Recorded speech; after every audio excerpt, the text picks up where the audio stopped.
to infinity and beyond! This is me. This is how I win. Were you rushing or were you dragging? Answer! You're a wizard, Harry.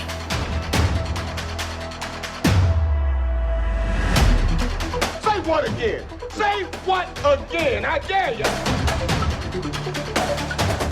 No.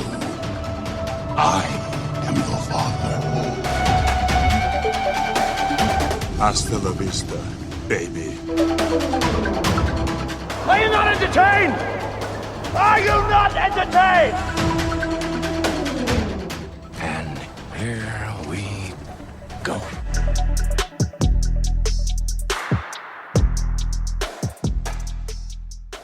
Hello, everyone. Welcome back inside the film room.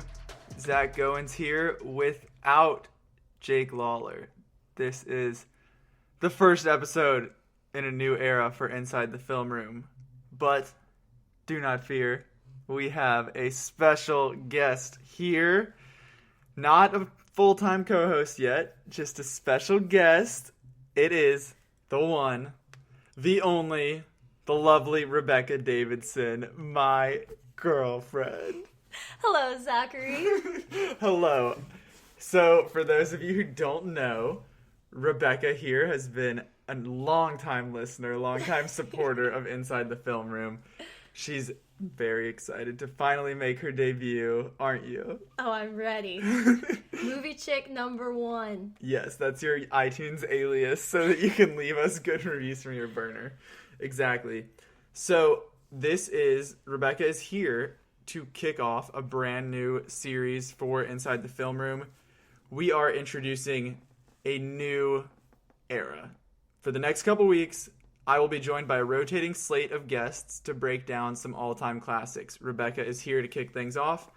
Now, we're not necessarily talking Oscar winners or even cult favorites, but something a bit more personal. Each week, a new guest will bring their all-time favorite movie inside the film room and we'll discuss what it is that makes this movie so perfect to them. So it can be a Best Picture winner or a Razzie winner. It really doesn't matter as long as it holds a special place in their heart.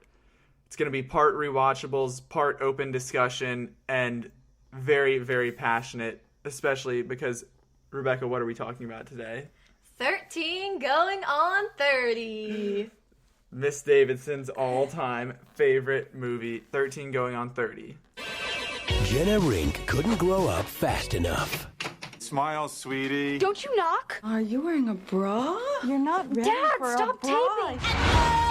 So on her 13th birthday, Dad, check this out. Wishing dust. she only made one wish. I hate being 13. I just want to be grown up. And she woke up 17 years later. So, for those of you who are not familiar, 13 going on 30 is the 2004 rom-com / teen coming-of-age story starring Jennifer Garner, Mark Ruffalo, Judy Greer, Andy Serkis. It's really a pretty solid cast. But this movie, handpicked by Rebecca, is just... We're going to get a deep inside look at how Rebecca's brain works, because this movie just formed her movie-going experience, what she likes back when she was a child, didn't it? Oh, of course. Ever since I was pre-13, I might add. I know. Wow. A rebel. Watching a PG-13 movie before you turn 13. So, a little plot synopsis. Tired of the trials of adolescence, Jenna makes a wish on her 13th birthday to be 30, flirty, and thriving. The next day, she wakes up as a 30-year-old woman only to find out that achieving those teenage goals came at a steep cost. Is that a good summary? Because I wrote that. That wasn't from IMDb. That wasn't from Rotten Tomatoes. That was me. You really locked in. I did. This is only the second time that I've seen this movie, but how many times do you think you've seen this? Oh, I don't even know. Every sleepover I ever had. So she's gonna take the lead here. Once I get the intro set up, she's taking over. So, little bit more background information. Just this movie, criminally underrated on Rotten Tomatoes, isn't it? Absolutely. 65% critic score, which is good. I mean, that's solid. But what should it have, Rebecca? A 100%, as it has in my heart.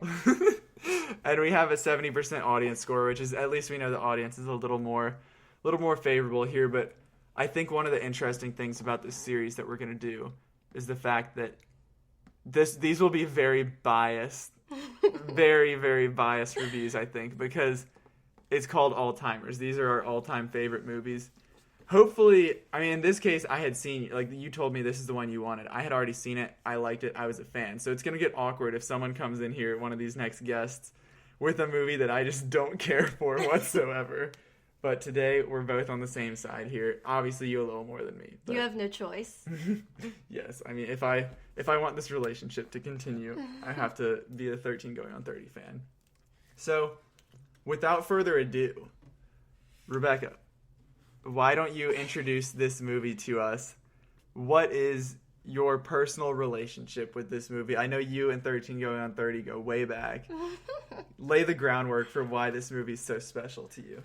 Well, you see, Zach, the first time I ever saw this movie, it was the first time I'd ever seen a PG-13 movie. So I was visiting my cousin Melissa, and... Shouts to Melissa, friend of the pod. Friend of the pod, Melissa, hello. And she said, hey, Rebecca, we're going to watch some movies today. Have you ever seen PG-13 movies? I had not. So I was ready. I was ready. We did a doubleheader, did 13 going on 30 as number 1 and Uptown Girls as number 2. And I just felt like a whole new woman.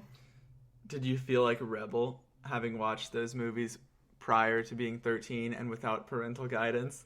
Exactly. Yes, yes, I did. Man, I didn't know you were such a rule breaker over here. But that wasn't, if I'm remembering correctly, that was only the start of your childhood rebellion. Yeah, I guess. So I had 3 cool girl movies. What qualifies as a cool girl movie? Like, it wasn't a Disney princess movie or like a Pixar movie to watch at like all my sleepovers. This is back in the era of having like DVD. Movie people still have DVDs, Blu-rays, but VHSs. But in this time period, there was no like Amazon Prime, right? Right. So picture 11-year-old me. I have my little girlfriends come over. We're gonna watch a movie, pop our popcorn, get in our like sleeping bags. And you want to look cool, like you're trying to impress the 6 chicks. Right. Yeah. Like, I don't want to be like, hey guys, let's watch The Little Mermaid. I love that movie. No. Classic. But I got to pull out either A Cinderella Story, Freaky Friday, with Lindsay Lohan, of course, or 13 Going on 30. And 13 Going on 30 was definitely the coolest one of them all. Because she almost says the F word in this movie. No, she does not. She says she wants a fluffy pillow. It's up for interpretation. So, I mean, I agree with that. I know that kind of... I don't know. I'm trying to think if I had, like, a particular cool boy movie that I came over. For all your slumber parties? Yeah. I mean, I feel like for me, it was, like, Star Wars or Harry Potter or, like, Pirates of the Caribbean or something. Like, one of those, which was, like, the cool... But, like, I don't think there's really, like, an age where, like, Star Wars... You're like too young to watch Star Wars, you know, as like a little boy. So it's not like there was like a significant like PG-13 jump or anything like that. Right. But so with that being said, did you watch this at all of your sleepovers? Is that, I mean, you had the 3 to pick from, but how often would you say 13 Going on 30 was picked? Probably the most. Poor Alyssa Pachuco, friend of the pod, could probably And attest new to that. vlogger. New vlogger Alyssa Pachuco. She can attest to that. We watched it at almost every sleepover we had, I'm sure. And I think that I just watched it so many times that it just obviously had to be my all-time favorite movie. But I think that as I got older and I continued watching it, even if it was just a sick day or a lazy afternoon, whatever it was, and I would find it to be on TV or I'd put it in with my old DVD. I think what made it timeless was the essential message. What is that? I mean, we watched it last night in preparation for this podcast, and tears were shed. So this is not... We'll get into that a little bit later about like the specifics of why, but just like this is a movie that resonates with you on that childhood level of just being entertaining, but then, like you said, similar to like a Pixar movie where it's like the kids are just like laughing and clapping along, but then the parents, the adults, now that you're 23 watching it, like you find that deeper meaning of appreciating the life that you have. Right, it gets emotional. Exactly. So what is it though that you think makes it so timeless? I mean, other than that message, I guess, is there something that you think makes it connect with both you at age 11 and you at age 23? Well, in my opinion, I think it's all about how, especially when you're 13, even now it's so easy to just be consumed in your thoughts about what's the future going to be. I need to only think about what's coming next, and you're wanting and wanting and wanting, and you're not appreciating the things that you could have right there, like how she has Maddie right there ready to have a good time, and she's just longing to be a part of the Six Chicks, longing to be dating the cool boy at school, like wanting all these things and not taking a step back and realizing all of the good things that she already has. And That's so profound. Thank you. But I think especially at age 13, like, we see her comparing herself to the models, comparing her life to the Six Chicks' lives, and she is just so consumed in these thoughts that she doesn't have everything that she thinks that she wants. And I think that especially right now, while we're kind of stuck in this weird time of the pandemic and everything, personally, it's so easy to just think, what's coming next? I need to be focused on the next step in my, whether it's my career, my personal life, whatever. So you feel even more connected to this movie now. Right, because I think you can always, the message can always resonate with you because you need to find happiness in what Slow down, you you have. crazy child. Exactly, that's where I was gonna go next. So the part that No, we'll get to that. We'll get to that. Save the tears for later. Oh, I won't cry. So one more, I feel like there's another element though that you're just missing. The fact that as an 11-year-old girl, you see a woman with a big closet with unlimited pina coladas hanging out the top of a sunroof in New York City on a limousine. Is that not like every stereotypical thing that a tween-age girl wants? Well, 11-year-old me would have killed for that life. Would 23-year-old Rebecca though? Oh, I'd still love to have endless pina coladas and hang out the sunroof of a limo. Exactly. So that's another. It just resonates with everyone. I do have one more. Speaking of like resonation, though, thinking things resonating. Did you relate at the beginning? I know this movie's called 13 Going on 30. It's a teen movie, but we spend the most part of it with Jennifer Garner as a 30-year-old, not as young Jenna Rink. But when we do have young Jenna Rink, she's a sourpuss. She hates her parents. She just wants to be cool, like you were talking about. Did you relate at the time to that no one understands me teen angst? I don't think I was quite as angsty as 13-year-old Jenna Rink. Like when she shoves Maddie down and says she hates him and tells her parents that she hates them. I was definitely not in that boat. You were a happy camper. Yes. That's good. So, moving on. Before we get in, like I said, this is going to be like part rewatchables, part just like open discussion. So, we're still in that open discussion phase here. Okay. So let's talk about the time period surrounding when this came out. So you watched it when you were 11. So that was significant. That was like 2007. So this movie had been out for a while. So like we weren't really like hip to it when it came out, when it first came out. So, but we're going to take a look at that time. In 2004, I feel like movies from this era, just like early 2000s movies in general, have like, you can see a clip from it or just remember it and be like, yeah, that was an early 2000s movie. Mm-hmm. Like, you just, like, you know. But especially, like, teen movies, teen girl movies, like, there's just, like, a particular feel to them. And, I mean, you've got Mean Girls, you've got Freaky Friday, She's the Man, Princess Diaries, Cinderella Story, your collection. Mm-hmm. What a Girl Wants. Yeah, enlighten me on the ones that, that I'm missing there. But there's, like, that's the, like, the syllabus right there of the teen girl starter pack to watch it if you were like coming up in our generation. Mm-hmm. But I feel like this movie, like I said, I didn't watch this until last year when you finally sat me down to watch it. I mean, again, it's not necessarily, I'm not the target demographic when that was coming out, but I had seen Mean Girls, I've seen Freaky Friday, I've seen all those other ones, and I feel like this is severely underrated, at least from like an outsider's perspective looking in. Do you agree with that? Like, how does that fall as the target demographic that you're in? Like, how does that fall within the rankings of the other one? This is obviously the all-time favorite. Right. For me, it's the all-time favorite. And I know that most people, like most girls my age, everyone knows what 13 Going on 30 is, and everyone's probably seen it. But it's definitely not as popular and as quotable as, like, Mean Girls. Mean Girls is, like, the go-to, I feel like. Yeah, Mean Girls, Legally Blonde, they're go-tos. They've been turned into musicals. They have all the quotes. Mm-hmm. Yeah, I mean, I think I would lean 13 Going on 30 as, like, the better movie. I don't want to rush to judgment. I haven't seen Mean Girls in a while, but that's, like, that's the, like, epitome of, like, this genre. Like, the classic for it. So, I mean, I think that's just, like, the bar, but I wish that more people talked about this movie. Maybe I'm just, like, blind to it because I kind of missed out on the original wave, but speaking of all of those movies, my personal, like I said, you showed me this movie last year, but my personal introduction to it for the first time, like probably some other people out there, was Ariana Grande's Thank You Next music video, which has Mean Girls in it, it has Legally Blonde, it has Bring It On, 13 Going on 30. What was your reaction when you saw the 13 Going on 30 made the cut for such a prestigious music video?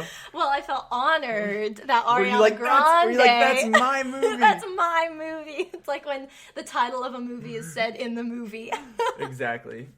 But you notice it when she brings out the magic dream house, and she sprinkles the magic dust on it. So, yeah, so, like, for me, I hadn't seen the movie at that time, so, like, I was like, okay, that's Mean Girls.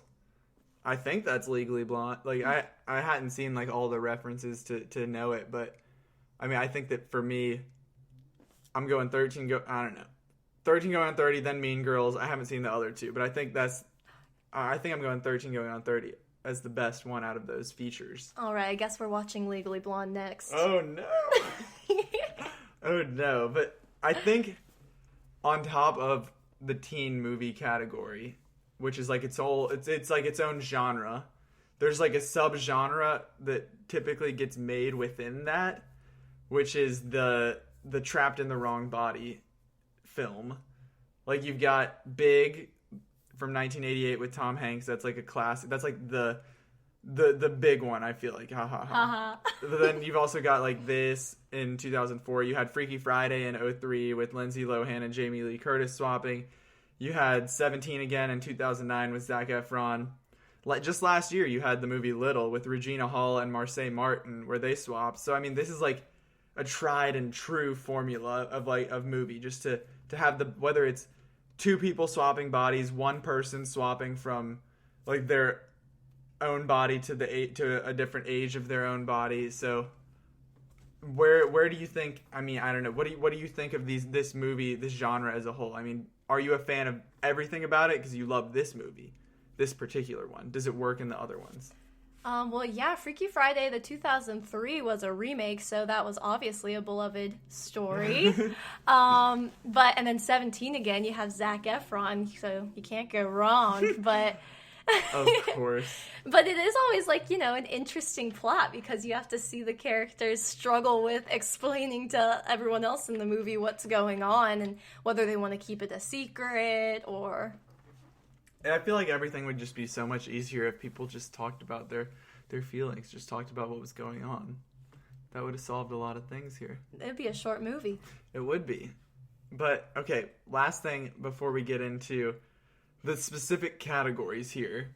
But let's just touch on the cast of this movie.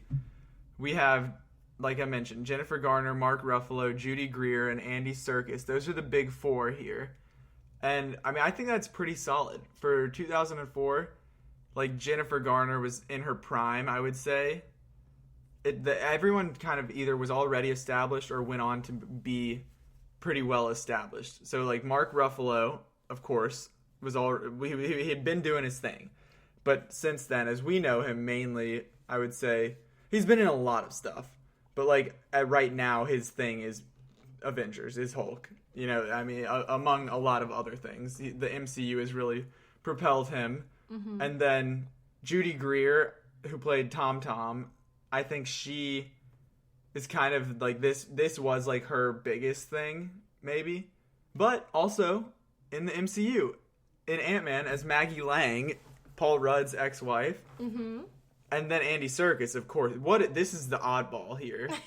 I mean, Andy Serkis, legendary motion capture actor. I mean, he's got Caesar from Planet of the Apes. He's got Gollum from Lord of the Rings and the Hobbit movies. He's got so many other things that he's worked on. The Jungle Book movies, just anything that's motion captured. Snoke from Star Wars, like that's probably him. Very versatile. I know, but then like this came out in 2004, and he'd just done back to back to back the original Lord of the Rings trilogy.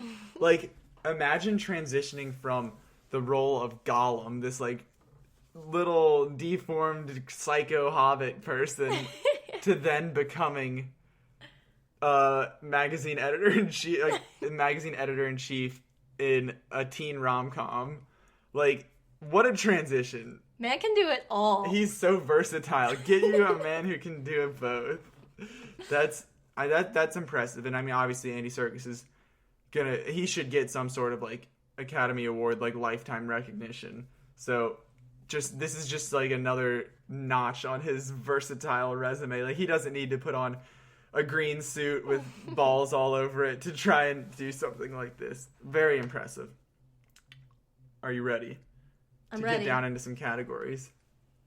Now, favorite scenes. I mean, there's a lot. If this is your all-time favorite movie, I feel like you're tempted to just say all of it. So we're going to try and limit this to some of the biggest ones. Okay. For me, we've got a list of nominees here, but for me, I think I'm ready to just go straight away with this one. And that's the striptease from her hockey boyfriend. What's his name? Does he have a name? Of course he has a name. He's Sweet Bottom. Sweet Bottom. No, he calls her Sweet Bottom. Is he Wayne? No, that's the dad. That would be weird. Alex? Was that his name, I think? Maybe. We'll go with Alex.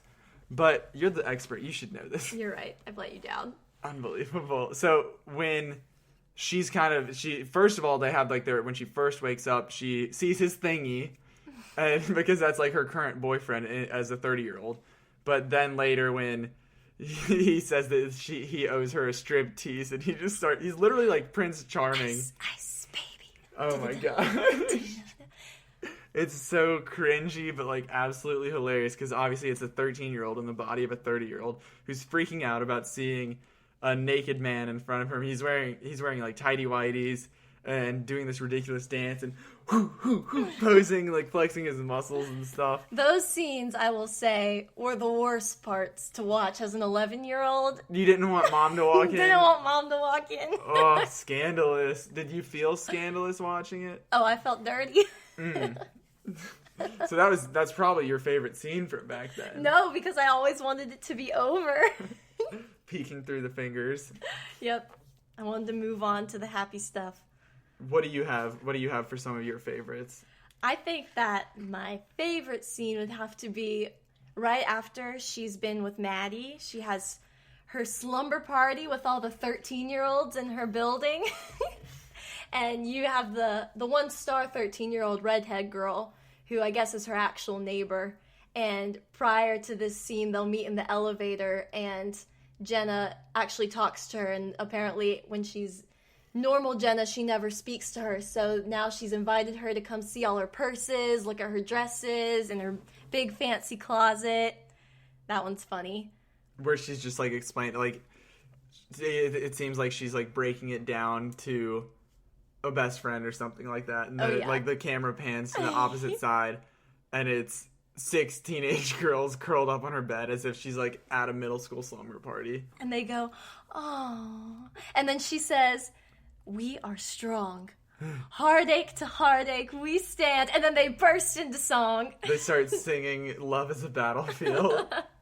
So I think that's a good one as well. I know another one that really, really resonated with you and made you love this movie so much is when she's first getting ready for her company party and she explores her giant closet and has a wall full of shoes. Is that just like the dream come true? Still is the dream. That's the reason why you want, like, that introduced you to what luxury can provide. Oh yeah, getting ready is one of the best parts of a night going out, and she kills it. Do you think that every movie should have a getting ready scene in it? Yeah, it amps you up. That's how you know you're gonna have a good time. I mean, I can't argue with that.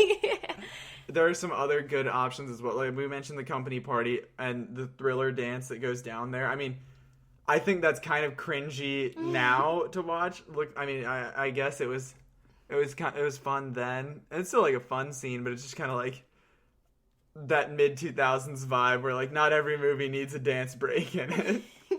But it showed that she could bring them all together. She's the life of the party. She saves the party. Exactly. And they all magically remember the dance moves. I know, exactly. Just everyone from the 80s just whips it back out from the 80s. And then another funny scene would probably have to be when she's with Tom out at a bar.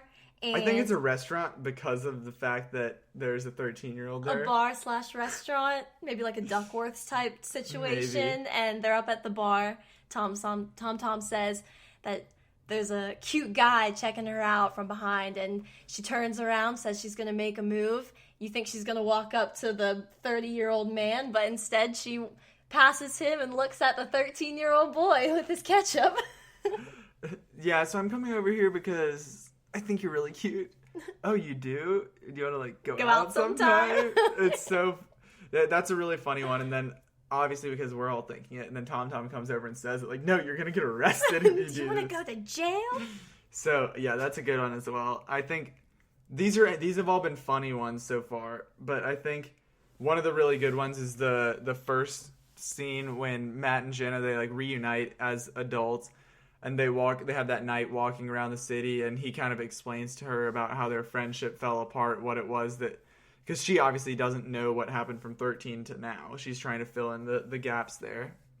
And I think that's a pretty solid... For this being like a rom-com, there's some pretty solid like emotional scenes as well in here. And I think that they both do very well in bouncing off of each other. Yeah.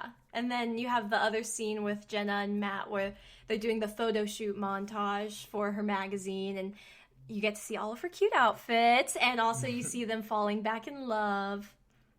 Very rom-com, very cute. Any other scenes that you think are noteworthy here? I mean, you already talked about the best one, I think. Other than the striptease, is the 6 teenagers. And I guess the climax. We can talk about the climax. Well, I think the two emotional scenes that kind of get to me are, A, when she realizes that she may not get her old life back and that she's going to have to live with this mean Jenna Rink life that she's created for herself unknowingly. And she kind of crawls back home to her parents, who she hasn't seen in a while. And the song Vienna plays, and she asks her mom how she can make her mistakes better.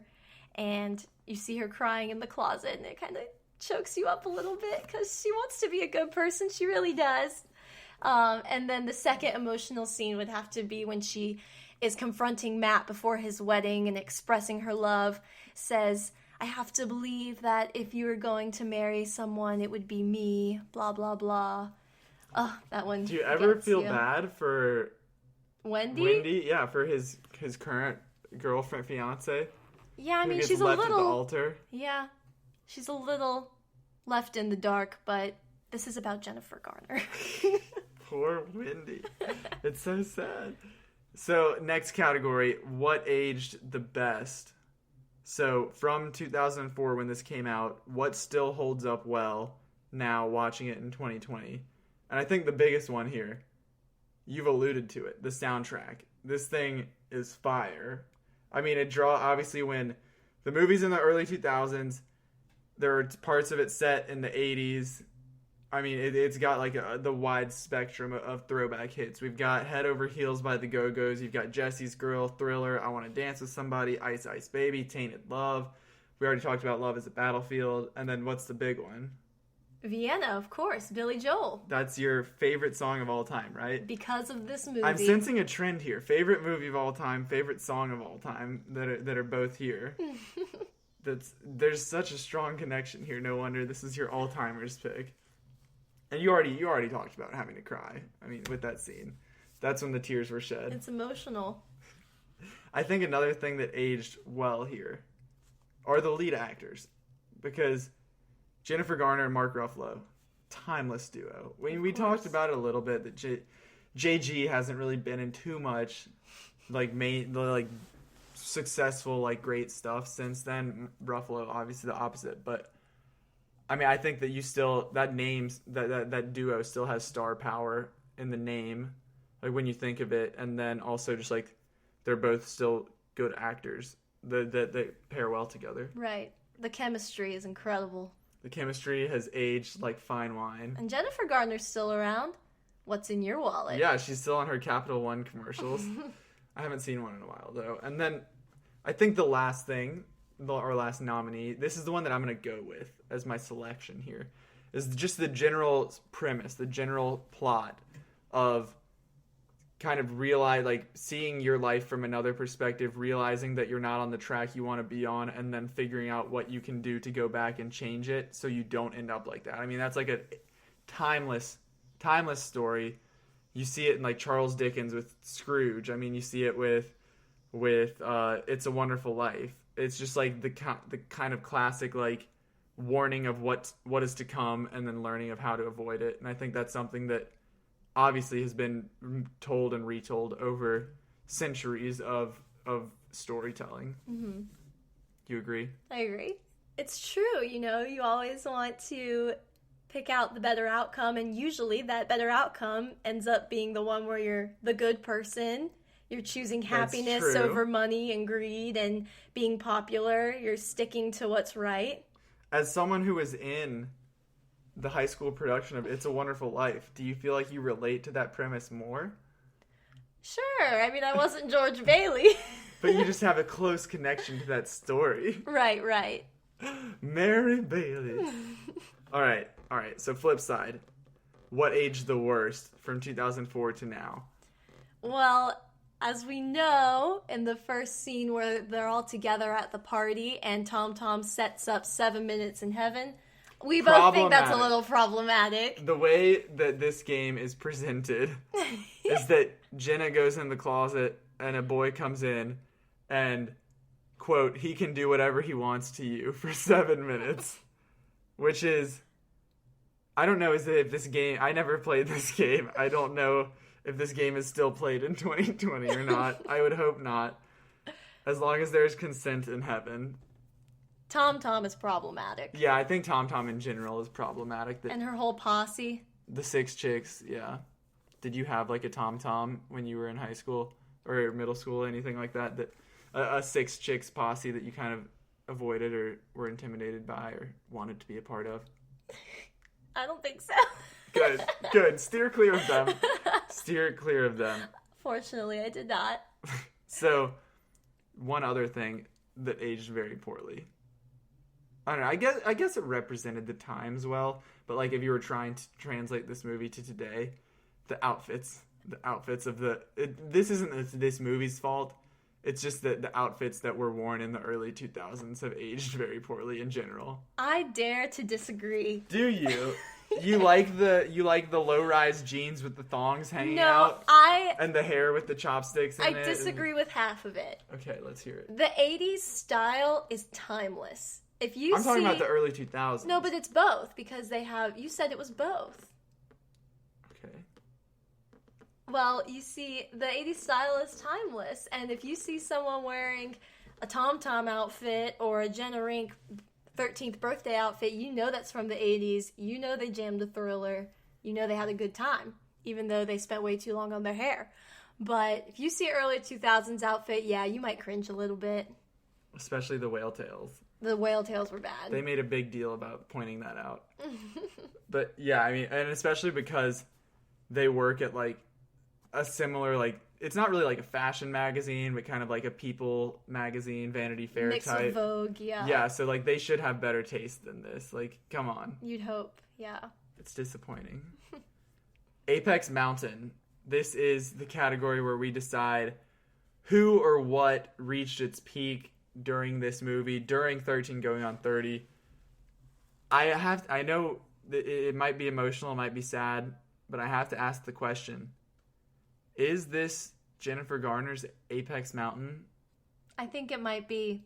And I think that maybe that's one of the reasons that when you think of these girl teen movies that you look back more so on Legally Blonde with Reese Witherspoon or Mean Girls She's been more in like the public eye continually since then. Right. So maybe that draws back to the fact that they have bigger stars. Right. So I will agree with you there. I think that this is like so this was in 2004. Jennifer Garner was all over TV in the show Alias from like 2000 to 2006. She was like racking up like Emmy nominations and Golden Globe nominations. So she was like, if it wasn't 2004, then her peak was in 2006. Like it was right around this time period that I don't know, the only thing I've seen her in recently was back in 2018, the movie Peppermint, which was not good at all. So, and then she's like turned into some, like an action thriller kind of like kick-ass woman. So I don't know. I personally prefer early 2000s Jennifer Garner. Maybe we need to have a 13 going on 30 musical, just like the Legally Blonde and Mean Girls musical. To revamp it. That could be good. I would see that. It would be all 80s music. But it takes place in the 2000s. But they play 80s music. It's like a mix. Ice Ice Baby wasn't the 80s. Okay. Next question. Same category. Next proposal. Is this the Apex Mountain of swapped body movies? Because we listed those off earlier, like the Freaky Fridays, the 17 Again, Big, all that stuff. So Freaky Friday was 03. This came out in 04. Like back-to-back teen girl, like little young kid movies about swapping bodies. 17 Again came out in 09, so there was a little gap, a little drop-off after this. And 17 Again wasn't this caliber. It had Zach Efron, but it wasn't like top-notch, top-tier stuff like this. So was this the peak for the swapped body movie? I agree that this would probably be the apex of swapped body movies. Maybe not the end for swapped body movies, but I haven't seen any quality ones in a while. Because it is, as you said, a timeless genre. Correct. Along with the Scrooge-style stories. Right. I mean, this is something that I don't think they'll stop making, as we saw with 2019's Little. I don't think Jumanji would count, would it? Kind of. I guess they definitely had body swapping in there. That's a good one. But kind of like that's as a result of being in the video game versus like supposedly in the real world. So I like your thinking there, though. Thank you. Critical analysis. And we're about to do some critical analysis here as well, because this category is unanswered questions. Rebecca doesn't have any because this movie's perfect to her, but I've got some nits to pick here. First off, in this movie, this magazine, the whole premise, not the whole premise, but like one of the biggest challenges is that their magazine, Sparkle or Poise magazine, is trying to come up with basically a rebrand so that they can compete with Sparkle magazine. And this whole idea, the one that wins is Jenna's idea of doing like a yearbook style photo shoot. But this seems to me like it's more of a single issue, like they're going to do one yearbook style issue. Because if they're looking for a rebrand, I don't see this as a continuous magazine format that people are going to want. Like, you can't just completely pivot from Vogue, Vanity Fair, like that kind of the Esquire style magazine to then being Southern Living, Home, Country Garden, yearbook, wholesome content. And I know what you're going to say. I know you're going to say that it's the message of, you don't have to look like these models that her mom tells her at the beginning. Like, we want real people, not the models. But like, this magazine, I'm just thinking as a journalist here, logistically, you can't just shift your entire business model like that. Maybe for one issue, but it's not, for that reason I'm out. It's not a long-term answer. But that's why it's such a crazy idea to rebrand. That's what makes so crazy, it just might work. That's why there's so much anticipation. What is Jenna gonna do? But then it's like, what is she gonna do next after this one? You can't just keep, okay, class of 2005, wait until next year. No, it's not going to be yearbook photos every single year. It's just rebranding to a so point she's where going to rebrand each issue? No, the new brand is not what is the high new school brand? yearbook pictures. The new brand is about embracing real, strong, powerful women that are people that you would see at a coffee shop, people that you would see in your hometown, not these women in magazines that everyone is aspiring to be, that are not real people, if that makes sense. I guess. We'll let it slide. But another big question. Where are the articles? This is the magazine. She's on the floor laying out spreads. Is this a scrapbook or is it a magazine?